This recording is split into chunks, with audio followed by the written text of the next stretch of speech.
These are the Ecoroad EC6 electric scooters, and they're some of the cheapest e-scooters that I've seen on Amazon. At the time of this recording, they came in at a price of $219. But in this video, I want to go through their features and what they have to offer you to see if that price tag is even worth it. These are both the same scooters, I just got them in different paint colors. I really like the red color, it pops a little more, but if you want to blend in, be a little more stealthy, you might want to go for the black one. They both look nice in person though.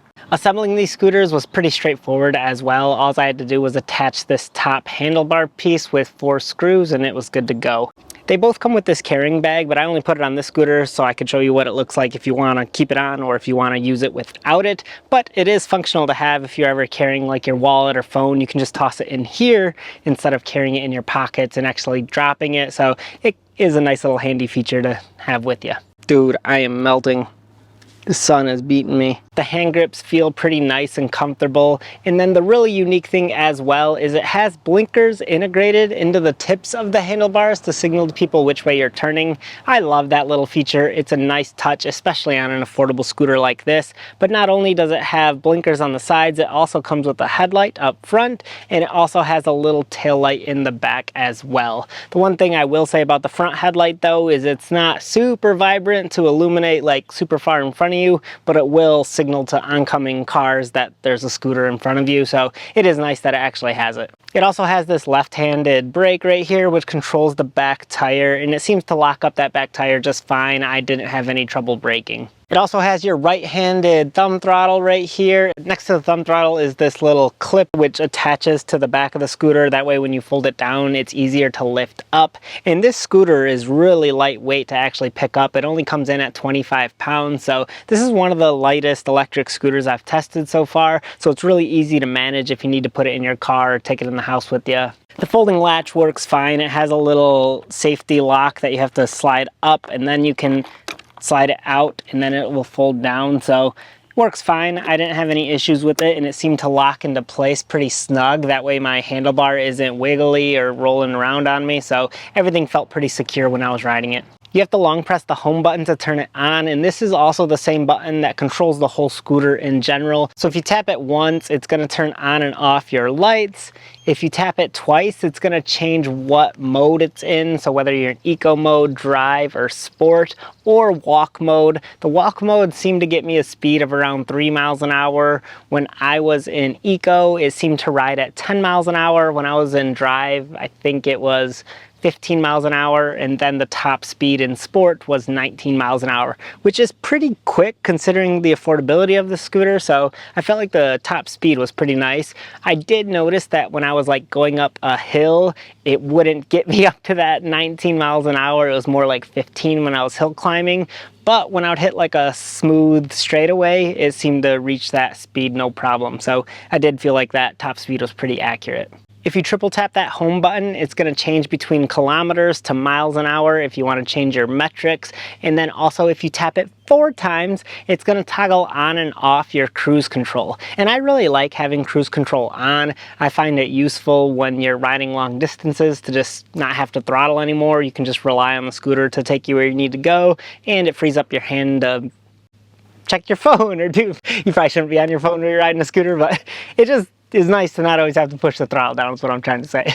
The one thing I will say, when you're trying to shift between different speed levels and you want to go from sport mode to eco really quickly, it's hard to do that because you have to cycle through each mode while you're double tapping the button. So you can't quickly change between different speed levels. You can't go up or down really quickly. You kind of have to cycle through them, which just takes time. So if it was just a singular button that you push, like maybe by your thumb over here, that would probably be a little bit more convenient. So I will say that.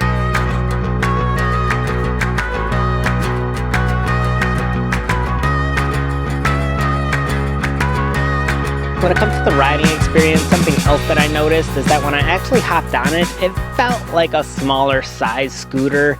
The handlebars are slightly shorter than other ones that I've tested, and the base that you actually stand on is skinnier and it's not as long either. So it just feels like a smaller size scooter. It's nice to keep the weight down and it's really easy to maneuver and operate, but it's maybe not as durable or just as comfortable to stand on as if it were a little bit bigger. So that is something that I noticed. Something else that was a little bit peculiar and that I didn't love that much is that this back part that's all black right here, it holds your light and your reflector on the back, but that looks like you should be able to step on it to like brake or use it as just a platform for your heel to rest on, but you can't actually do that. You'll actually break this plastic piece off. It's not made to do that, so you have to keep both feet on the platform at all times. So that was a little bit of a downfall that I seen with this, especially because it is a little bit more of a condensed size. Something else that I noticed is that this grip pad is just rubber. I personally like grip tape that feels like cement and a little more grippy, but this was just rubbery. I didn't feel unsafe on this scooter at all. I just prefer having a grip tape feel to me. Taking a look at the tires on this scooter, they're pneumatic air-filled tires, and the downside about these is that they can puncture and get a hole in them versus a solid tire. They're more durable and you won't get a flat. These, however, are slightly more comfortable than a solid tire, but since this scooter doesn't have front or back suspension, I would probably prefer that they just use regular solid tires anyways, because the difference between the comfort level is pretty minimal between solid tires and these air-filled ones. These are slightly more comfortable, I will admit that, but you have the risk of getting a flat tire. The one thing that they do provide though to kind of accommodate this is they provide you 2 inner tubes with the purchase of your scooter. In case you do get a flat, you can replace it. The scooter has a 350 watt motor in the front tire here, and it seemed to operate fine. It actually peaks out at 450, so it's a little bit stronger, and it, like I said, it seemed to bring me up to that top speed of 19 miles an hour. With this scooter, you'll get a range of around 12 to 15 miles on one charge, and most likely you'll be around the 12-mile range, but this is dependent on your weight, size, how you're riding it. And I'd say this is more on the low end when it comes to mileage of scooters that I've tested out, but these scooters are also more affordable, so that's where they're cutting some of the cost, is with a smaller battery. Smaller battery means that the scooter will be lightweight, easier to pick up, the charge time will be a little bit faster, and it's more cost effective, but the downside is you get less range out of it, so I guess you pick what's more important to you. The display screen is easy to read and understand as well. It shows you your miles per hour, your battery life, and what mode you're in. I personally wish the battery life would be in an actual number percentage rather than just a bar. That way it's a little bit clearer to know how much battery life you have left. That's what I prefer in most electric scooters or e-bikes. One additional bonus feature that I like when you're actually turning on your blinkers is that it audibly beeps to you to let you know that your turn signal is on. That way it reminds you to shut it off after you're done turning. I personally like that feature because there's other e-bikes that I have that don't have that sound, and I'll just keep my blinker on all day. I'll forget that it's on. So this actually audibly signals to you, hey, your blinker's still on, which I like that. So overall, is this scooter actually worth it then? To me, I honestly had fun with it. I feel like it's a condensed small scooter that actually gets you up to fast speed, so it's kind of fun to zip around and take with you. It's easy to toss in your car, and then it's fun to zip around. It feels nimble, and so it's actually a fun little scooter to have, in my opinion. I've been having a blast with it, and some of the technology that they include with this, like the cruise control and blinkers, it's kind of a nice touch. So I've been pretty pleased with it. It obviously has some drawbacks being a cheaper scooter, so I don't want to gloss over that. It is a little bit smaller, so if you're looking for something big and rugged to ride off-roading, this isn't the scooter for you. And if you need something with longer range, then this isn't the scooter for you.